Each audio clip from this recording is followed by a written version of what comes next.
Professor Yunus সরকারের interim সরকারের সময়ে আমরা যে মবের রামরাজত্ব দেখেছি এবং সেই মবগুলোর যারা পৃষ্ঠপোষকতা করেছেন বলে নানাজন অভিযোগ করেছেন, তারা এখন উল্টো মবের অভিযোগ করছেন নতুন সরকারের আমলে। বিএনপি সরকার যখন ক্ষমতায় এসেছে তখন প্রফেসর ইউনূস সরকারের আমলে যারা মবকে উৎসাহিত করেছেন, মববাজদের বিভিন্নভাবে লেলিয়ে দিয়েছেন, মবকে অস্বীকার করেছেন, প্রেশার গ্রুপ বলেছেন, মবের পৃষ্ঠপোষক হিসেবে যাদের নামে অভিযোগ শোনা গেছে, তারা এখন নতুন করে অভিযোগ করছেন যে তাদের বিরুদ্ধে মব হচ্ছে। এবং তাদেরই একজন সাবেক উপদেষ্টা, যিনি এনসিপির মুখপাত্র আসিফ মাহমুদ সজীব ভুঁইয়া, তিনি অভিযোগ করেছেন সাকিব আল হাসানের ভক্তরা দুদকে মব করে তার নামে নাকি অভিযোগ করেছে, অর্থাৎ আসিফ মাহমুদ সজীব ভুঁইয়ার নামে অভিযোগ করেছে। কিন্তু আমরা বাংলাদেশ প্রতিদিন এবং কালের কণ্ঠের একটা বড় প্রতিবেদনে দেখেছি দুদকে শত শত অভিযোগ দায়ের হয়েছে, প্রধান উপদেষ্টা থেকে শুরু করে প্রায় সব উপদেষ্টার বিরুদ্ধে, যে অভিযোগে হাজার হাজার কোটি টাকার দুর্নীতির ফিরিস্তি উঠে এসেছে। কিন্তু আসিফ মাহমুদ সজীব ভুঁইয়া সাকিব আল হাসান ভক্তদের দোষ দিচ্ছেন। সাকিব ভক্তদের দোষ দেওয়ার কারণ কি? তিনি আজকেও বলেছেন যে সাকিবের বাংলাদেশের পতাকা বহনের নৈতিক কোনো অধিকার নেই। সাকিব আল হাসানের যদি বাংলাদেশের পতাকা ব্যবহারের নৈতিক অবস্থান না থাকে, অধিকার না থাকে, তাহলে আসিফ মাহমুদ সজীব ভুঁইয়ার পতাকা বহনের যে কি বলবো যে বৈধতা, সেই বৈধতাটাও কি প্রশ্নবিদ্ধ হতে পারে? চলুন একটু জেনে দেখি সাকিব আল হাসানের ভক্তদের কি অভিযোগ করলেন দুদকে আসিফ মাহমুদ সজীব ভুঁইয়ার বিরুদ্ধে এক গাদা দুর্নীতির অভিযোগ কারা করলেন, কি বলছেন তিনি। থাকবেন পলিটিক্স টিভির নিয়মিত আয়োজনে।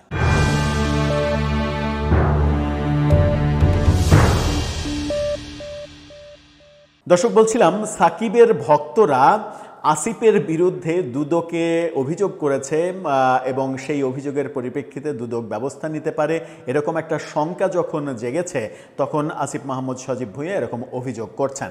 কালবেলার এই শিরোনামটা দেখে নিলেই আপনারা বুঝতে পারবেন যে রহস্যটা কোন দিকে যাচ্ছে। কালবেলা বলছে সাকিবের ভক্তরা দুদকে মব করে অভিযোগ দিয়েছে, অর্থাৎ দুদকের সামনে মব করা হয়েছে, মব করে আসিফ মাহমুদ সজীব ভুঁইয়ার বিরুদ্ধে অভিযোগ দিয়েছে। যারা এতদিন মবকে লালন পালন করেছেন, মবকে পৃষ্ঠপোষকতা দিয়েছেন, মবকে অস্বীকার করেছেন, প্রেশার গ্রুপ হিসেবে আখ্যা দেওয়ার চেষ্টা করেছেন, যার পরিণতি আমরা দেখেছি প্রথম আলো, ডেইলি স্টার, ছায়ানট একেবারে সারকার হয়ে গেছে, তারা এখন মবের আতঙ্কে আছেন। এমনকি এরকম খবরও একটা দেখেছি আমরা, কালের কণ্ঠ একটা খবর দিয়েছে, সেটা হচ্ছে যে সরকারের সাবেক সরকারের সাবেক উপদেষ্টারা সরকারি বাড়ি ছাড়তে চাচ্ছেন না মবের ভয়ে। তারা ভয় পাচ্ছেন যে তাদের বিরুদ্ধে মব হতে পারে। কিন্তু তারা তো এটা প্রতিষ্ঠিত করে গেছেন যে বাংলাদেশে কোনো মব নেই, কোনো মব হয় না, তাদের আমলে কোনো মব হয়নি। সুতরাং মব কোত্থেকে আসবে সেই প্রশ্নটা উঠে আসছে নতুন করে। কি বলছেন আসিফ মাহমুদ সজীব ভুঁইয়া?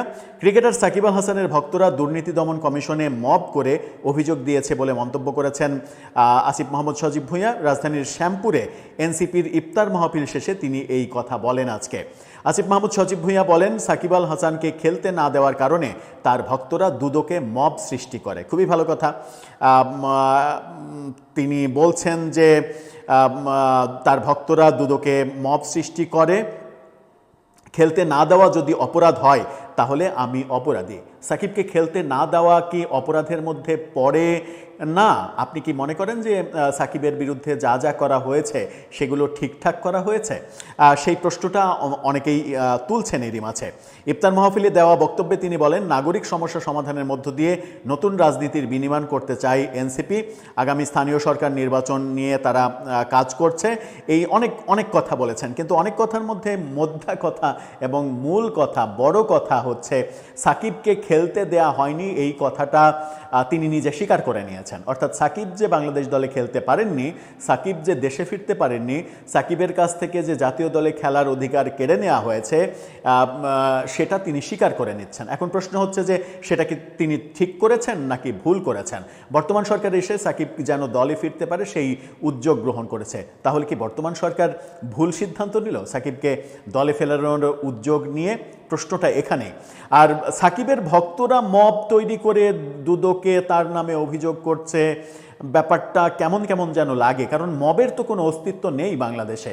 আমরা তো আরও 2-3 দিন আগে পত্রিকার মাধ্যমে জেনেছি যে দুদকে আপনার বিরুদ্ধে, আপনার সহ আপনার সরকারের প্রধান উপদেষ্টা থেকে শুরু করে প্রায় সব উপদেষ্টার বিরুদ্ধে একের পর এক অভিযোগ উঠছে, এবং সব থেকে রেকর্ড সংখ্যক অভিযোগ আসিফ মাহমুদ সজীব ভুঁইয়ার বিরুদ্ধেই উঠেছে। সেখানে হাজার কোটি টাকার দুর্নীতির অভিযোগ অনেকে করছেন। এখন দেখার বিষয় যে অভিযোগ করলেই তো আর হবে না, অভিযোগ করলেই সেটা সত্য হয়ে গেল তা তো নয়। অভিযোগই, কিন্তু সেটা প্রমাণ করতে হবে, প্রমাণ হলে শাস্তির আওতায় আনতে হবে, সেটা একটা ব্যাপার। কিন্তু আমরা ভিন্ন চিত্র দেখেছি।